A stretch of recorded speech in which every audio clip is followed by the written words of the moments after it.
Jai Hind future officers. Hope you all are doing well. So welcome to the official platform of UC Academy. So जैसे कि आपको पता है हमने आज से YouTube पे एक फ्री सेशन आपके लिए ऑर्गेनाइज की है जिसमें अब से हम लोग वीकली या यूं कह लो डेली बेसिस पे आपको कुछ ऐसे इंपॉर्टेंट टॉपिक्स देखने को मिलेंगे जो अपने आप में एक बहुत इंटरेस्टिंग टॉपिक्स होने वाली है। लेकिन अगर आप इसकी इंपॉर्टेंस की बात करोगे तो ऐसे टॉपिक से हर साल आप देखोगे कुछ ना कुछ क्वेश्चन आते रहते हैं जो कहीं ना कहीं थोड़े से इंपॉर्टेंट भी हैं और थोड़े से इंटरेस्टिंग भी हैं। सो अब से हमारी यूसी एकेडमी की टीम आपके लिए एक ऐसी ही सीरीज की स्टार्ट की है जिसमें पॉलिटी हो, इन्वायरमेंट हो, इकोनॉमी हो, करेंट अफेयर हो, साइंस एंड टेक्नोलॉजी हो, ज्योग्राफी हो, सारे के सारे जितने भी इंपॉर्टेंट टॉपिक्स हैं उन सारे को हम लोग बहुत डिटेल्ड वे में डिस्कस करने जा रहे हैं। और ऐसी लेक्चर आपको आज तक यूट्यूब पे कहीं भी देखने को नहीं मिलेगी जो हमारी यूसी एकेडमी की टीम आपके लिए ला रही है। सो सबसे पहले आज की टॉपिक स्टार्ट करने से पहले मैं आपको यूसी एकेडमी से जो हमारी यहां पे 2026 एस्पिरेंट के लिए सीएपीएफ एस्पिरेंट के लिए जो फाउंडेशन कोर्स लॉन्च हुई है उसके बारे में मैं आपको जरूर बताना चाहूंगा। ये जो हमारी फाउंडेशन कोर्स है इसके अंदर हमारी पेपर 1 प्लस पेपर 2 दोनों बहुत ही डिटेल्ड वे में कवर होने वाली है। ये एक फाउंडेशन बैच है और एक बहुत ही मिनिमल प्राइस पे अभी ये हमारी दिवाली ऑफर के संदर्भ में ये रन कर रही है। जैसे कि पेपर 1 की अगर बात करें तो इसके अंदर हमारी ज्योग्राफी है, पॉलिटी है, इकोनॉमी है, हिस्ट्री है, जनरल साइंस है, मेंटल एबिलिटी है, यू कह लो मैथ्स प्लस रीजनिंग, या आप अपने करेंट अफेयर के सेक्शन को कह लो। जितने भी टॉपिक्स हैं सारे बहुत ही डिटेल वे में जो rank holder already CAPF qualified हो रखे हैं या जो अलग अलग बहुत ही एक्सपीरियंस फैकल्टी है वो आपको हमारी टीम यहां पे आपको कंप्लीट सिलेबस कवर करवा रही है। साथ ही साथ अगर पेपर 2 की बात करें तो मेरी कल एक एस्पिरेंट से बात हुआ था, वो 2025 के एग्जाम में अपेयर्ड हुई थी और उन्होंने एग्जाम को बहुत अच्छे से क्वालिफाई भी कर लिया। उन्होंने मुझे पर्सनली ये कहा कल जब मेरी बात हुई कि सर आपकी टीम ने जो यूसी एकेडमी की टीम ने जो पेपर 2 का जो टेस्ट सीरीज लाया था सर उससे डायरेक्टली क्वेश्चन लड़ा था। Directly means directly word to word question आया था और उस लड़की ने पेपर 2 उन्होंने ये कहा कि सर मेरी एग्जाम अगर क्वालिफाई हुई है तो मेरिट जो मेरा बनेगा वो पेपर 2 के हेल्प से ही बनेगा, ये पेपर मेरा इतना अच्छा गया था। सो मैं बस ये कहना चाह रहा हूं, मैं अपनी टीम की तारीफ नहीं कर रहा बट मैं ये कहना चाह रहा हूं कि आप हमारी पेपर 2 की अगर टॉपिक्स देखोगे ये हमारी पोर्टल वगैरह पे अवेलेबल होगी या अगर हमारी टीम से मांगना चाहोगे तो आप मांग सकते हो। जब आप हमारी पेपर 2 को देखोगे इनके जो एनालिसिस हैं, जब आप हमारी टेस्ट लिखते हो, जब उसके बाद जो एनालिसिस होता है, जो इवैल्यूएशन होता है वो अपने आप पे इतना ज्यादा स्ट्रांग होता है कि आप अगर कहीं भी थोड़ा भी लैग कर रहे हो तो जब आप एग्जाम में बैठोगे वो लैकिंग परसेंटेज है वो मिनिमल हो जाएगा। इस लेवल की हमारी टीम आपको तैयारी करवाती है। सो पेपर 1 पेपर 2 अगर आप चाहते हो कि यूसी एकेडमी की टीम के साथ तैयारी करो सो आज ही जो हमारे नीचे दिए गए नंबर हैं, ये जो हमारी नंबर है इस पे आप जरूर कांटेक्ट करना, हमारी टीम से आप बात करना, वो आपको ब्रोशर और डिटेल जरूर शेयर करेंगे। ट्रस्ट में आप इस टीचर पे विश्वास करके देखो, ये जो फाउंडेशन है ये एक मिनिमल प्राइस में, अगर आप मार्केट चले जाओगे बहुत ज्यादा प्राइस हो रखी है, बहुत ज्यादा प्राइस फ्लक्चुएट भी करती है, लेकिन यूसी एकेडमी की टीम सबसे मिनिमल प्राइस और सबसे एफोर्डेबल और सबसे क्वालिटी एजुकेशन आपको प्रोवाइड कर रही है। सो ये तो बात हो गई हमारी फाउंडेशन की। इसी के साथ अगर आप हमारी फाउंडेशन कर रहे हो, उसके आप ऑलरेडी इनरोल्ड हो रखे हो, सो मेरी आपसे ये आग्रह है कि ये जो हमारी YouTube पे सीरीज है, ये जो हमारी YouTube की सीरीज है जो मेरे वीडियो के बिल्कुल मेरे वीडियो से ये स्टार्ट हो रही है और ये सीरीज बहुत अच्छा होने वाली है। Geography, polity, economy, history, science and tech, current affair, कुछ भी आप ले लो, जो भी जहां से क्वेश्चन पिक होता है। जैसे आज की जो हमारी लेक्चर है ये हमारी पहली लेक्चर है इस सीरीज की, जिसमें हम लोग पूरे इमरजेंसी प्रोविजन को देखेंगे कि आपने देखा कि इमरजेंसी तो होती है, लेकिन ऐसा तो नहीं है कि इमरजेंसी हमेशा 100% एब्सोल्यूट हो, कुछ तो मिसयूज होते होंगे। सो इसी टॉपिक को आज हम लोग को डिस्कस करना है। सो ऐसे ही अलग अलग फैकल्टी अपने अपने सब्जेक्ट, जो उस सब्जेक्ट के एक्सपर्टीज हैं, उनको वो लाएंगे, उनको वो एक्सप्लेन करेंगे और उसको वो बहुत डिटेल्ड वे में समझाने की कोशिश करेंगे। सो चलिए, हमारी ये फाउंडेशन की बात हो गई है। मैं ये उम्मीद भी करता हूं कि आप जरूर इस हमारे फाउंडेशन बैच में इनरोल करोगे। सो इसी के साथ आज की हमारी पहली लेक्चर की शुभ आरंभ होती है। एक बहुत ही अच्छे मन से हम लोग आज की लेक्चर को स्टार्ट करते हैं।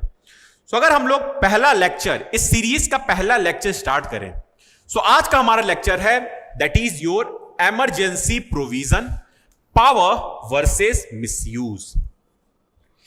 आपने बहुत बार देखा होगा कि जो 1975 में जो इमरजेंसी आई थी, जो नेशनल इमरजेंसी था, तो उसे हम लोग बिल्कुल ब्लैक डे के रूप में, वो जो पर्टिकुलर जो 3 साल का पीरियड था, उसे हम लोग एक ब्लैक, पूरा ब्लैक रूप के देखते हैं, एक काला धब्बा के तौर पे, अपने संविधान के ऊपर एक काला धब्बा के तौर पे देखते हैं।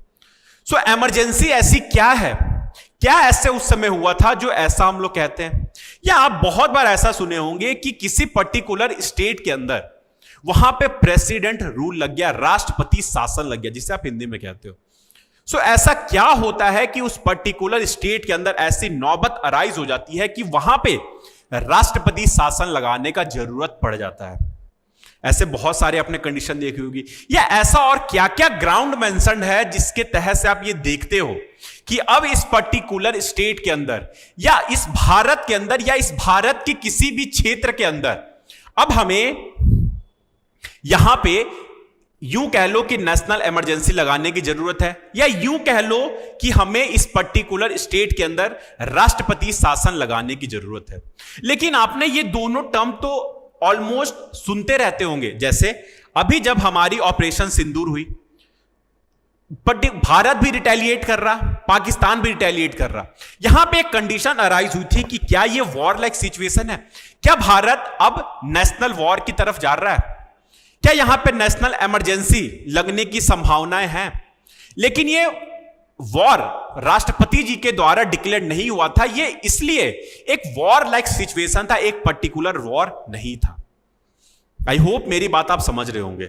सो आज की हमारी जो लेक्चर है ये इसी इमरजेंसी प्रोविजन के ऊपर है, जहां पे हम लोग नेशनल इमरजेंसी कह लो, या आप प्रेसिडेंट रूल कह लो, जिसे आप स्टेट इमरजेंसी कहते हो, या आपने आई थिंक सुना भी होगा और नहीं भी सुना होगा क्योंकि उसकी यूज नहीं होती है, that is your financial emergency. Financial emergency आज तक कभी नहीं लगी है, कभी वैसा नौबत आया भी नहीं। नौबत आया, लेकिन भारत की जो मॉनेटरी पॉलिसी है, जो भारत की आरबीआई या भारत का जो बैंकिंग सिस्टम स्ट्रक्चर है, ये इतना ज्यादा मजबूत है कि यहां पे ये नौबत कभी आई भी नहीं है, और खुदा न खास्ता ये कभी आएगी भी नहीं। हमारी इससे यही, भारत से यही दुआ है। सो आज की लेक्चर हमारी इमरजेंसी प्रोविजन है। कुछ हम लोग इनके कॉन्स्टिट्यूशनल प्रोविजन भी देखेंगे। ऐसा नहीं है कि हम लोग सिर्फ डिबेट करेंगे, हम लोग इस लेक्चर में पढ़ने भी आए हैं, कुछ सीखने भी आए हैं, कुछ लूपहोल्स भी देखेंगे, इनके मिसयूज भी देखेंगे। जरूरी नहीं है कि हर बार हर एक चीज क्वालिफाइड हो, हर एक चीज एब्सोल्यूट हो। सो अगर आप इमरजेंसी प्रोविजन के कॉन्स्टिट्यूशनल प्रोविजन के बारे में बात करोगे, सो ये आपकी कॉन्स्टिट्यूशन की पार्ट 18 के अंदर डील होता है, पार्ट 18 के अंदर डील होता है। और अगर आप इसकी आर्टिकल्स की बात करोगे, सो ये आर्टिकल 352 टू 360 के बीच में डील होता है। आर्टिकल 350 टू 360 के बीच में डील होता है। नाउ अब अगर हम लोग एक एक करके चीजों को देखने लगे, सो हमारे पास भारत में टोटल 3 तरीके के इमरजेंसी प्रोविजन है। A total of 3 types of emergency provision are there in our Indian Constitution that are applicable in our Indian territory. First one is your national emergency. पहली क्या है आपकी नेशनल इमरजेंसी, जिसके लिए आती है आर्टिकल 352। कौन सी आर्टिकल है? आर्टिकल 352। सेकंड जो है ये है आपकी प्रेसिडेंट रूल, जिसे आप स्टेट इमरजेंसी भी कहते हो। क्या कहते हो आप? State emergency. इसके लिए एक डेडिकेटेड आर्टिकल है, that is article 356। Then third is your financial emergency, जिसके लिए आर्टिकल है आर्टिकल 360। तो there are a total of 3 types of emergency. First one is your national emergency, second one is your president rule और you कह लो state emergency, and third one is your financial emergency, article 360. अब यहां बात होती है कि जो national emergency है, क्या क्या सिचुएशन है या यू कह लो क्या क्या ग्राउंड है जिसके बेसिस पे आपके नेशनल इमरजेंसी भारत के अंदर लगेंगे. सो अगर हम लोग ग्राउंड की बात करें कि क्या क्या ग्राउंड है, तो 3 ग्राउंड होती है. First one is your war, second one is your external aggression,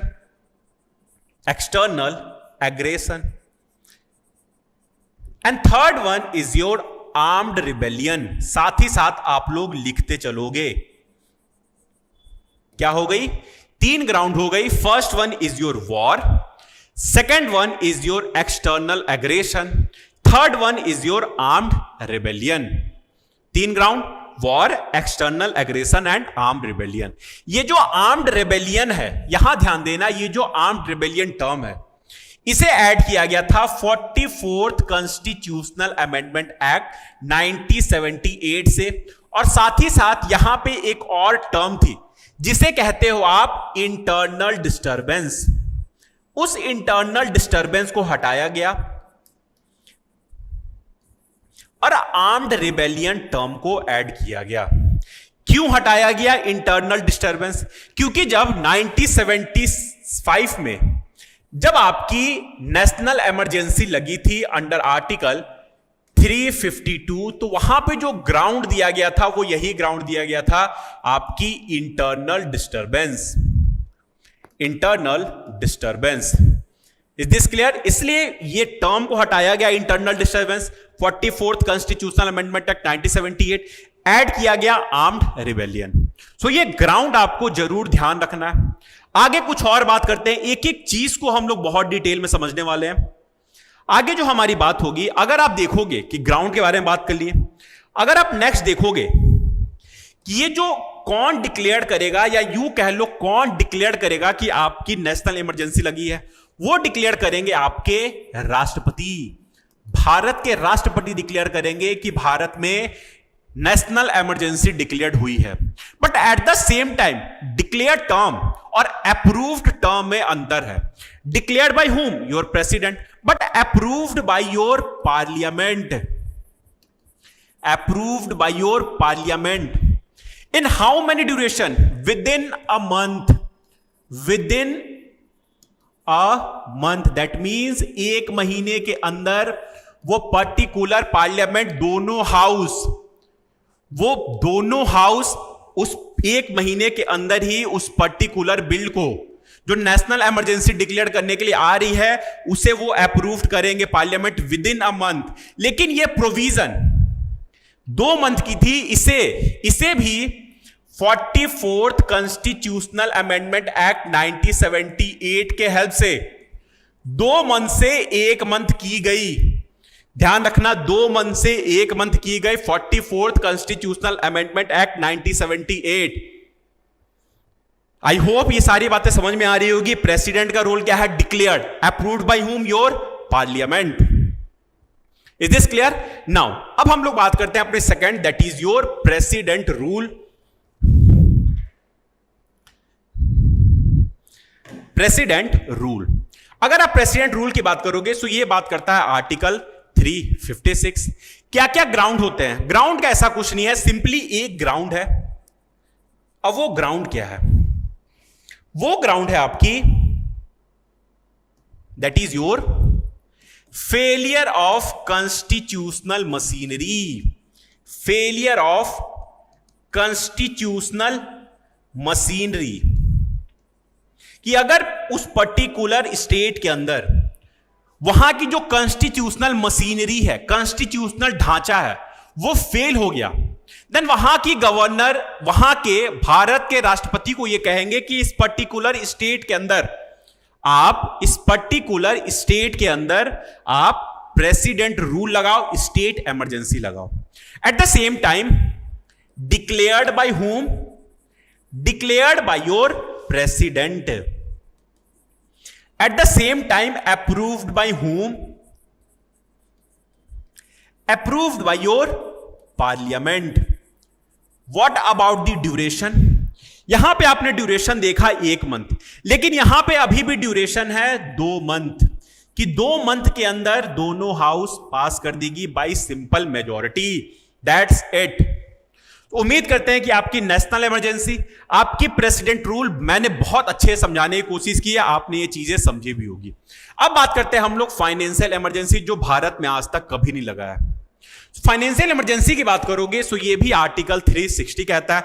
simply कहता है कि जब भारत के अंदर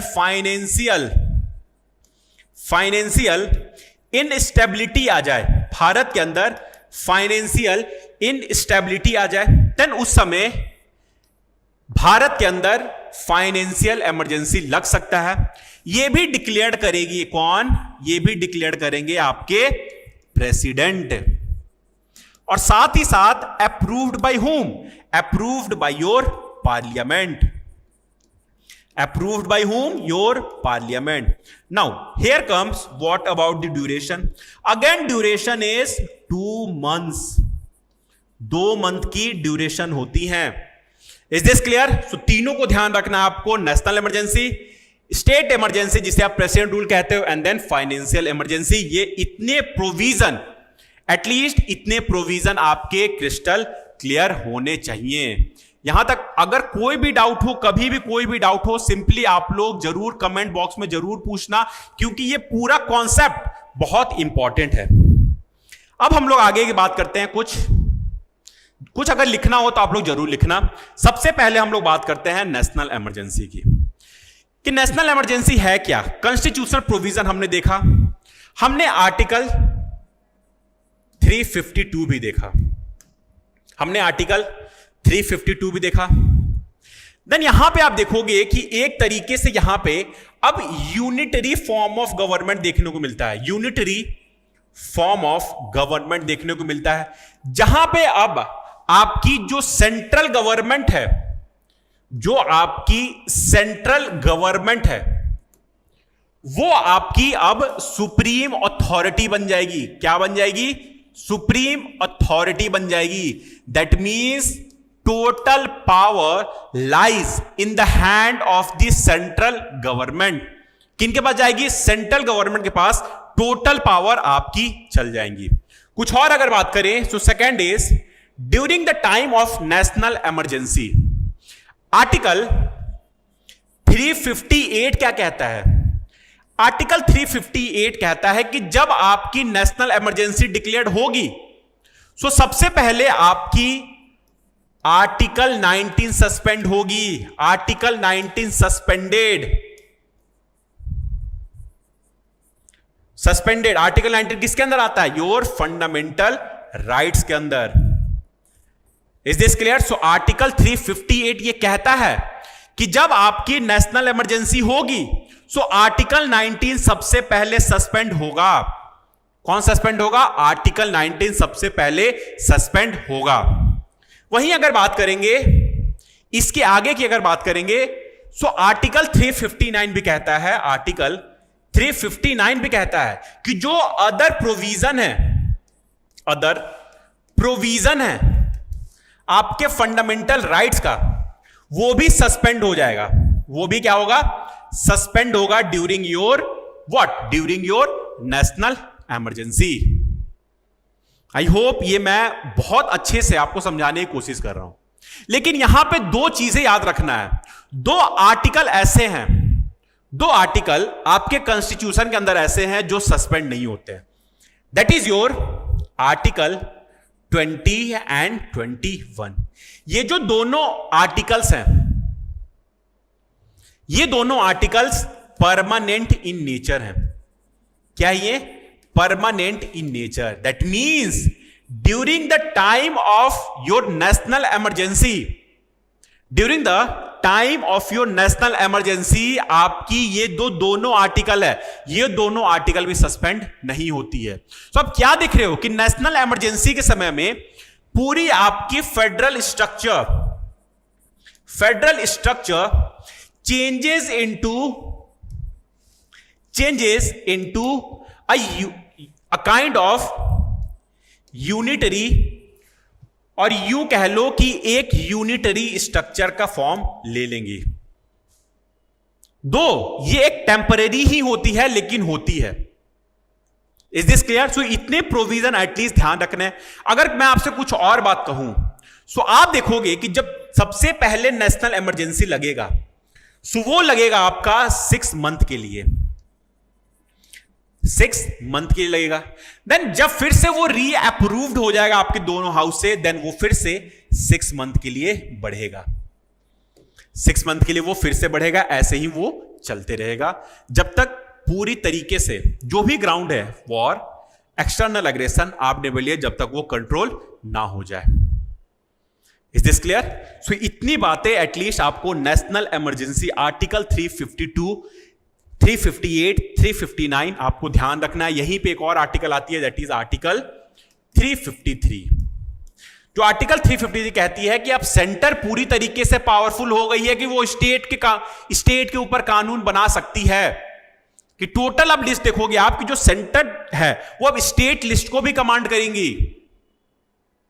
इज दिस क्लियर? सो इतने प्रोविजन एटलीस्ट आपको नेशनल इमरजेंसी से ध्यान रखनी चाहिए।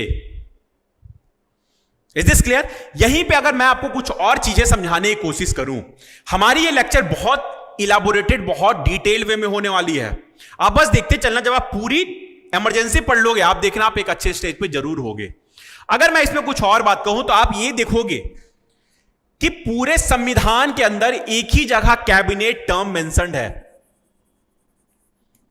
वो कैबिनेट टर्म आर्टिकल 352 ही कहता है, नेशनल इमरजेंसी ही कहता है कि अब जब, और ये कैबिनेट टर्म ऐड हुआ था 44th कॉन्स्टिट्यूशनल अमेंडमेंट एक्ट 1978 के हेल्प से, कि अब जब प्रेसिडेंट डिक्लेयर करेगा नेशनल इमरजेंसी तो वो डिक्लेयर करेगा in the written consent of the cabinet minister, कि जब तक रिटन कैबिनेट उसे कंसेंट नहीं देंगे तब तक आपकी नेशनल इमरजेंसी डिक्लेयर्ड नहीं होगी।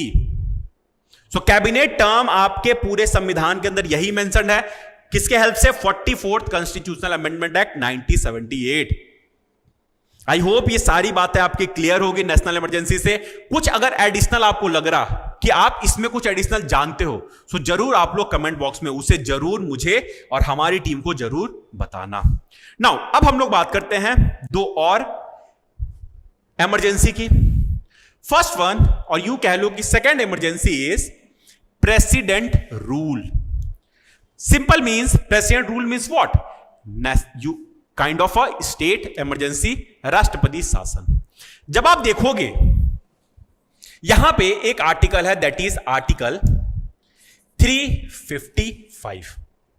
अब ये 355 कहता क्या है कि अगर स्टेट कोई भी और जो सेंटर, अगर सेंट्रल गवर्नमेंट के पास ये कंट्रोल है, सेंट्रल गवर्नमेंट बस ये अथॉरिटी है कि ये स्टेट के सोवर्जिनिटी, इंटीग्रिटी, उनके हेल्थ को मेंटेन करे, उनको सिक्योरिटी प्रोवाइड करे, या कोई भी ऑर्डर अगर सेंटर से स्टेट की ओर जा रही है तो स्टेट के पास ये ऑब्लिगेशन है कि वो सेंटर की बात को माने। यही बात कहता है आर्टिकल 355। सेम यहीं पे कहता है आर्टिकल 356, यूं कह लो 356 से पहले आर्टिकल 365। 365 कहता है कि अगर स्टेट के जो कॉन्स्टिट्यूशनल मशीनरी हैं अगर वो फेल होते हैं, स्टेट के कॉन्स्टिट्यूशनल मशीनरी अगर फेल होते हैं तो वहां पे अब अप्लाई होगी article 356। That means president rule apply होगी। कौन कहता है ये? आर्टिकल 365। कैसे? किसके हेल्प से? 356 के हेल्प से। क्या अप्लाई होगी वहां पे? President rule. और ये सारा कम्युनिकेशन जो होगा, ये कम्युनिकेशन गैप को फिल कौन करेगा? ये कम्युनिकेशन गैप को फिल करेंगे आपके गवर्नर। सो पूरी कंट्रोल अब आपके किसके ऊपर आ जाएगा? गवर्नर के अंदर आ जाएगा। दो आपके president rule means what? Commanded by the president. Administrative head कौन बनेंगे? आपके प्रेसिडेंट। लेकिन प्रेसिडेंट आपके पावर देते हैं गवर्नर को, जो उस पर्टिकुलर स्टेट के अंदर एडमिनिस्ट्रेटिव हेड होते हैं। ठीक है, कौन होते हैं? एडमिनिस्ट्रेटिव हेड होते हैं। और जब एक बार प्रेसिडेंट रूल डिक्लेयर हो जाती है तो ये 6 मंथ के लिए वैलिड होती है। और ये ऐसे करते करते ये टोटल 6 टाइम जाती है। दैट मीन्स मैक्सिमम 3 ईयर्स तक ये वैलिड होती है। लेकिन अगर ये 1 साल से ज्यादा हुई, 1 ईयर से ज्यादा हुई, तो सिर्फ 2 ग्राउंड मेंशन है जिसके बेसिस पे यहां पे उससे ज्यादा वैलिड हो सकता है आपका प्रेसिडेंट रूल। वो 2 ग्राउंड है, अगर नेशनल इमरजेंसी डिक्लेयर्ड है, फर्स्ट ग्राउंड, या इलेक्शन कमीशन ये कहता है कि यहां पे इलेक्शन कराना अभी पॉसिबल नहीं है। ये 2 ग्राउंड मेंशन है आपके प्रेसिडेंट रूल में। आई होप ये सारी चीजें आपको समझ में आ रही होगी। अब यहां भी क्या होगा, यहां भी आपकी पार्लियामेंट कानून बनाएगी। पार्लियामेंट उस पर्टिकुलर स्टेट लिस्ट पे कानून बनाएगी। Is this clear? सो मैं उम्मीद करता हूं कि प्रेसिडेंट रूल भी मैंने बहुत अच्छे समझाने की कोशिश की है। आपने ये सारी चीजों को समझा भी होगा। ठीक है, अब आगे हम लोग बात करते हैं कुछ और। अब हम लोग अपना नेक्स्ट देखते हैं। Third is that is, let me change the colour. Third is your financial emergency. Financial emergency talks in article 360। अब ये कब होता है? ये वैसे आज तक कभी लगा ही नहीं है। कभी भारत में ऐसा सिचुएशन ही अराइज नहीं हुआ कि यहां पे आपको फाइनेंशियल इमरजेंसी देखने को मिले। सिंपली कहता है कि अगर फाइनेंशियल इनस्टेबिलिटी हो, जैसे आप यूं कह लो कि 1991 जब एलपीजी रिफॉर्म आया था, लिबरलाइजेशन, प्राइवेटाइजेशन, ग्लोबलाइजेशन, वहां पे अपनी बैलेंस ऑफ पेमेंट थी, वो क्राइसिस हो गई थी। दैट मींस जो हमारी फॉरेक्स रिजर्व थी वो पूरी तरीके से डिक्लाइन हो गई थी। देन 2008 के अंदर ग्लोबल क्राइसिस आया। सो ऐसी सिचुएशन आई थी कि आपकी फाइनेंशियल इमरजेंसी लग सकती है, या यूं कह लो जब कोरोना का ड्यूरेशन था। लेकिन thanks to our Indian government, thanks to our banking system कि यहां पे आपकी फाइनेंशियल इमरजेंसी नहीं लगी। फाइनेंशियल स्टेबिलिटी इतनी ज्यादा हमारी स्ट्रांग थी कि यहां पे इस चीज का कभी भी जरूरत ही नहीं पड़ा। ठीक है, सो अब यहां पे क्या होगी कि अगर फाइनेंशियल स्टेबिलिटी लगेगी तो आपकी प्रेसिडेंट स्टेट को फाइनेंशियल मैटर में गाइड करेगी कि किसकी सैलरी को रिड्यूस करना है, और रिड्यूस ही होगा, किसी की सैलरी बढ़ेगी नहीं। साथ ही साथ जजेस के भी सैलरी कटेंगे, वो सुप्रीम कोर्ट के हो या हाई कोर्ट के हो। साथ ही साथ स्टेट के अंदर कोई भी स्टेट की मनी बिल होगी, उसे कंसिडरेशन करने के लिए, किसकी कंसिडरेशन? प्रेसिडेंट की कंसिडरेशन के लिए रखा जाएगा। आई होप मेरी बातें आपको समझ में आ रही होगी, प्रेसिडेंट रूल समझ में आ रही होगी, आपको फाइनेंशियल इमरजेंसी आर्टिकल 360 भी समझ में आ रहा होगा। उम्मीद करता हूं ये सारी चीजें आपकी क्लियर होंगी। नाउ अब हम लोग बात करते हैं कुछ और आगे। कुछ हम लोग देखते हैं historical misuse of national emergency. हमने पावर्स की तो बात कर ली कि तीनों में बहुत अच्छे से जो कॉन्स्टिट्यूशन के अंदर लिखा हुआ है वो सारी बातें हमने कर लिया। अब हम लोग कुछ तीखी बात करेंगे, हम लोग मिसयूज की बात करेंगे। मैंने फिर से कहा था ना कि हर एक चीज एब्सोल्यूट नहीं होता है, कुछ क्वालिफाइड भी होते हैं। 100% हर एक चीज परफेक्ट भी नहीं होता है, कुछ उनके इश्यूज होते हैं।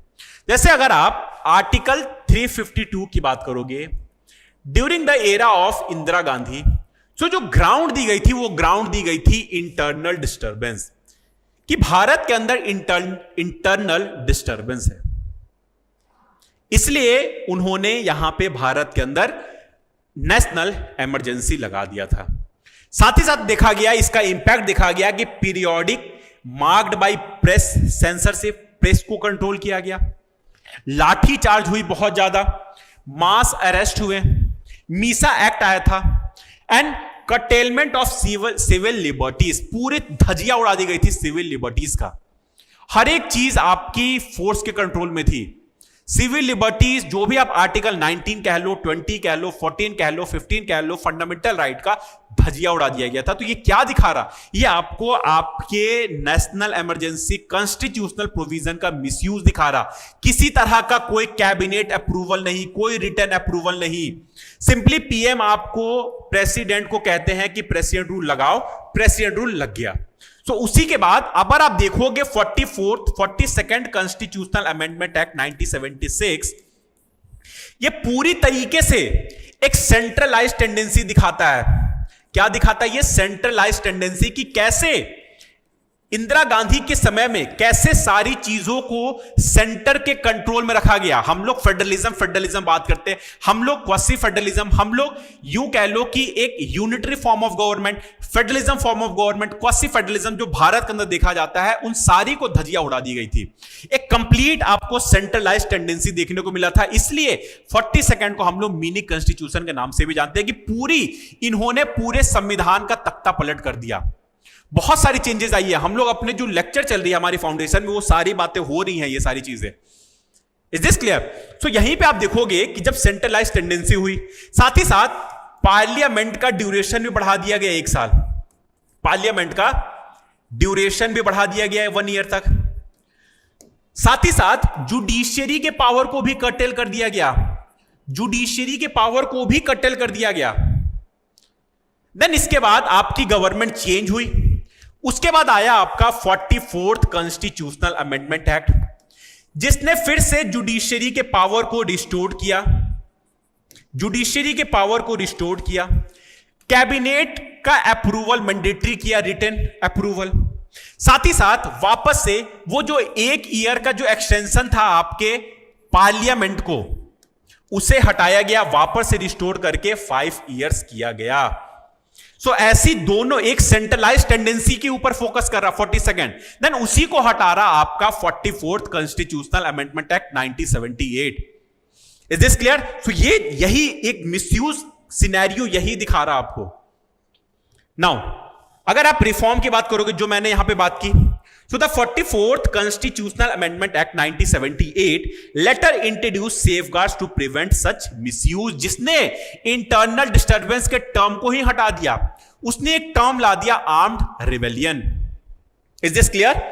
नाउ उम्मीद करता हूं ये लेक्चर बहुत अच्छी चल रही होगी, आपको चीजें समझ में भी आ रही होंगी। ये सारी मिसयूज किसकी है? ये सारी मिसयूज आपके नेशनल इमरजेंसी का है। लेकिन क्या मिसयूज सिर्फ नेशनल इमरजेंसी में हुई है? कतई नहीं। मिसयूज उससे कई ज्यादा आपकी आर्टिकल 356 का होता है।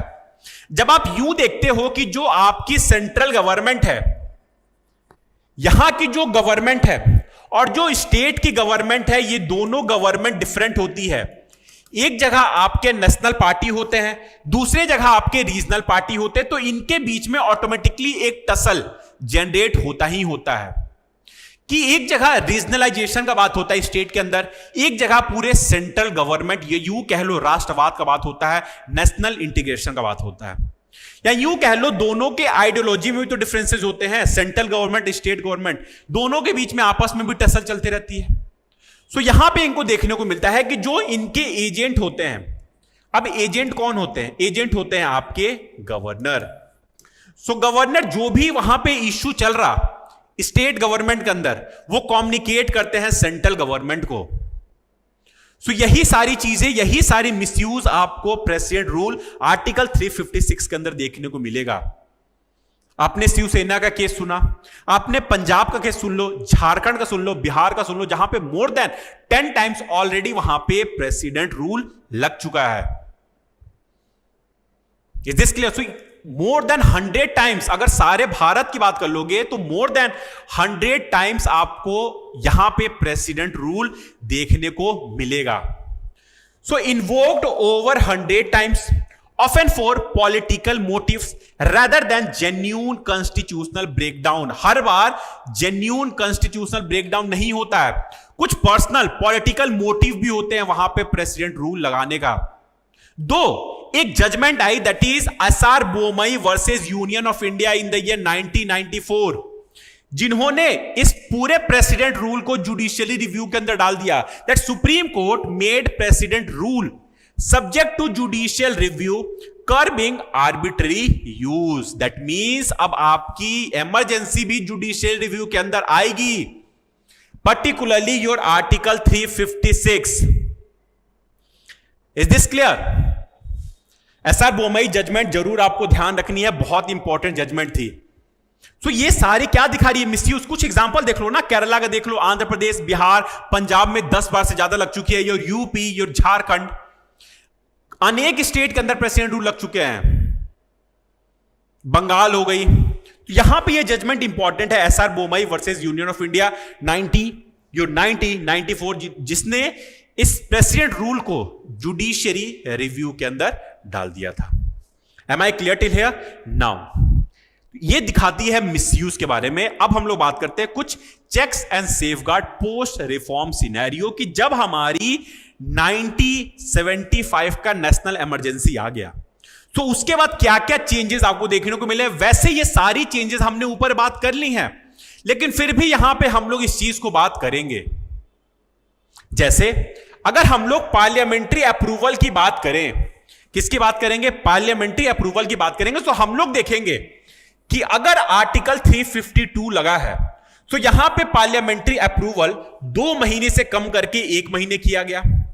किसके हेल्प से? 44th constitutional amendment act. Then article 356 and 360 के अंदर अभी भी 2 मंथ का प्रोविजन है। सारी बात को आप लोग लिखते चलोगे, 2 मंथ का प्रोविजन अभी भी वैलिड है। Parliamentary approval. अगर हम लोग फंडामेंटल राइट्स प्रोटेक्शन की बात करें, किसकी बात करेंगे? फंडामेंटल राइट प्रोटेक्शन की। तो यहां पे ये कहता है that after reform that article 20 and 21 become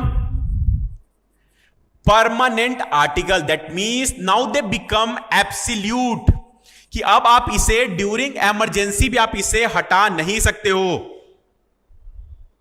is this clear? Article 20 and 21 right to life and personal liberty.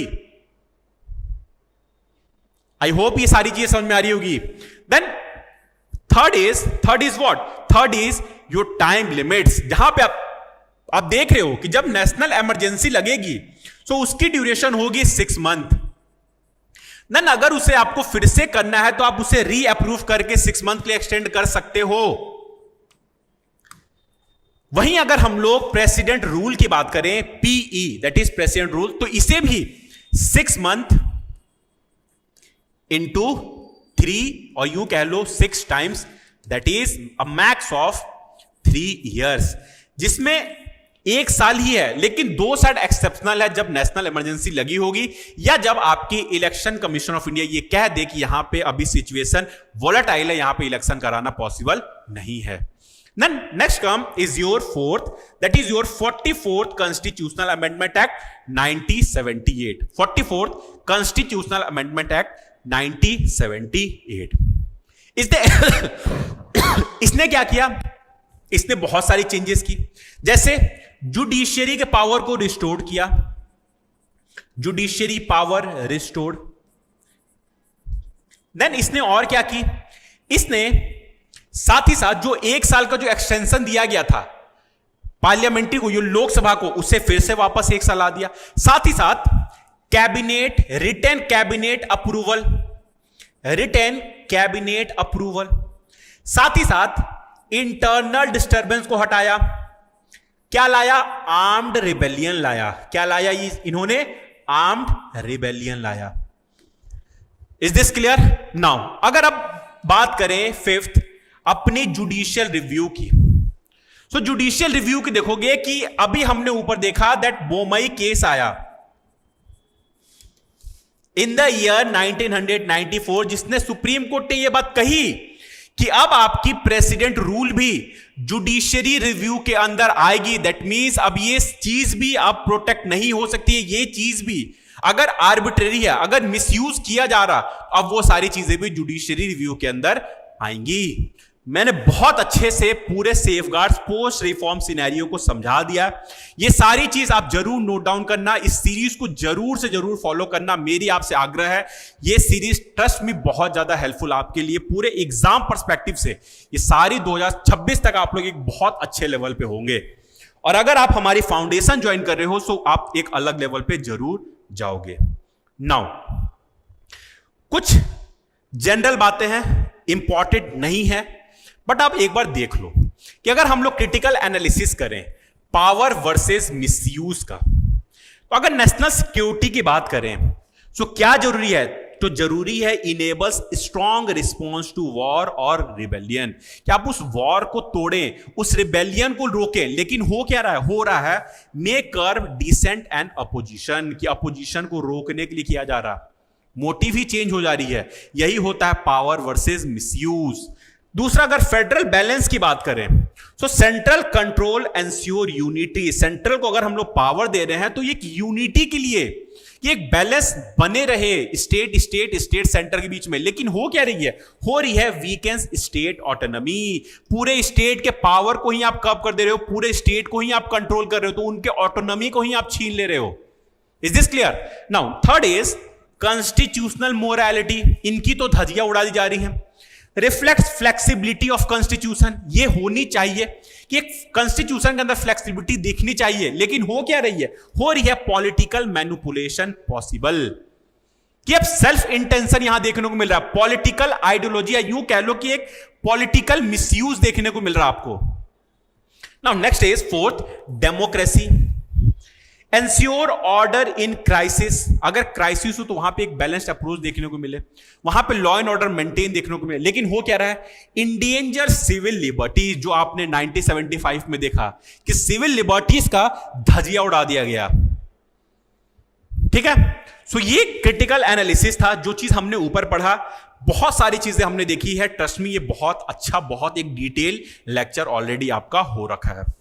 Now अब हम लोग बात करते हैं हमारी आज की पूरी लास्ट स्लाइड की, जिसमें हम लोग अब ये 4 केस हैं जो आपकी एग्जाम पर्सपेक्टिव से थोड़ी सी इंपॉर्टेंट हो जाती है, बहुत बार इससे क्वेश्चन पूछ रखा है। That is your judicial, wait a minute, judicial stand and landmark judgment. So first judgment is about the SR Bomai case in the year 1994, जो ये बात कहता है, अब सुप्रीम कोर्ट कहता है कि आपकी आर्टिकल 356 की जो यूज हो रही है, जो आपकी प्रेसिडेंट रूल की जो मिसयूज हो रही है, अब वो जुडिशियरी, यू कह लो जुडिशियल रिव्यू के अंदर वो आएगी। किसके अंदर आएगी? जुडिशियल रिव्यू के अंदर वो अब आने वाली हैं। यही बात कह रहा है आपका SR Bommai case. Is this clear? Now अब second is your Minerva mill case. अब ये क्या कह रहा मिनेर्वा मिल केस? मिनेर्वा मिल केस कहता है टू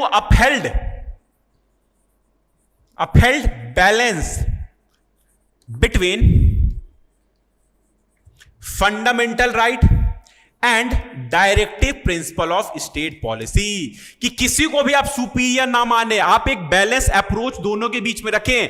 फंडामेंटल राइट और डीपीएसपी के बीच में एक बैलेंस अप्रोच होनी चाहिए। Upheld balance between your fundamental right and your DPSP during the time of emergency, during the time of emergency. Is this clear? So SR Bommai case and your Minerva mill case 1980, जरूर ध्यान रखना है, दोनों exam perspective से थोड़ी सी important हो जाती है। ठीक है, नाउ एडीएम जबलपुर में क्या कहा? दैट इज सस्पेंशन ऑफ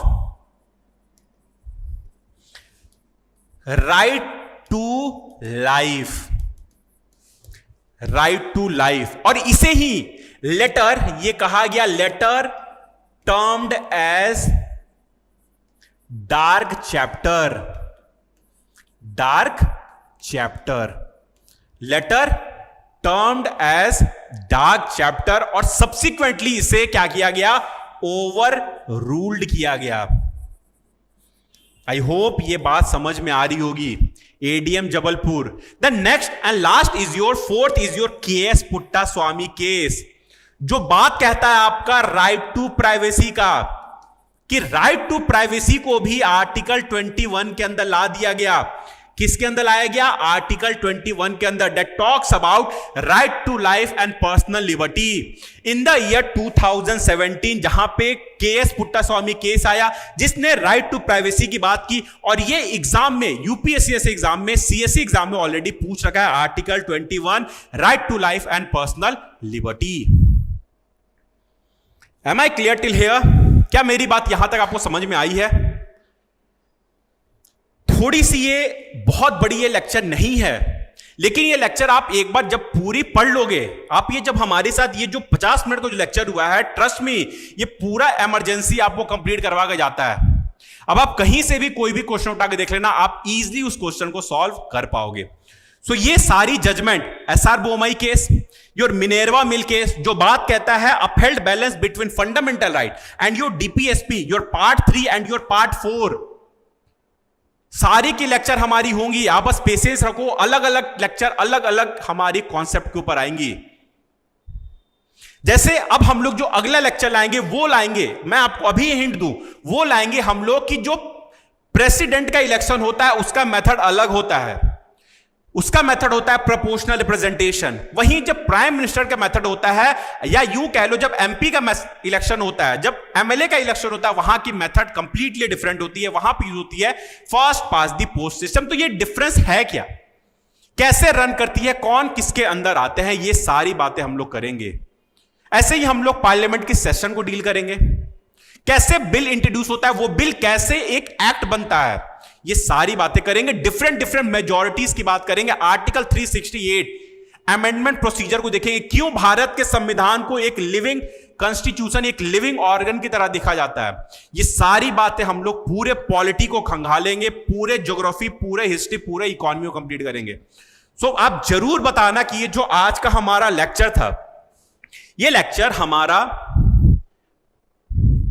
जो इमरजेंसी के ऊपर, emergency provision power and versus misuse, ये जो हमारा लेक्चर था, ये आपको कैसा लगा? मैं आपकी कमेंट बॉक्स के अंदर आपकी मैसेज का जरूर इंतजार करूंगा, क्योंकि आपकी मैसेज ही होगी जो हमें मोटिवेट करेगी कि हम ऐसे और भी लेक्चर लाएं। साथ ही साथ अगर आप हमारी फाउंडेशन बैच से रिलेटेड कोई भी इंक्वायरी चाहते हो, कोई भी इशू चाहते हो, तो आप सिंपली हमारी जो कांटेक्ट नंबर आपको दिख रही है, आप इस पे कांटेक्ट कर लेना।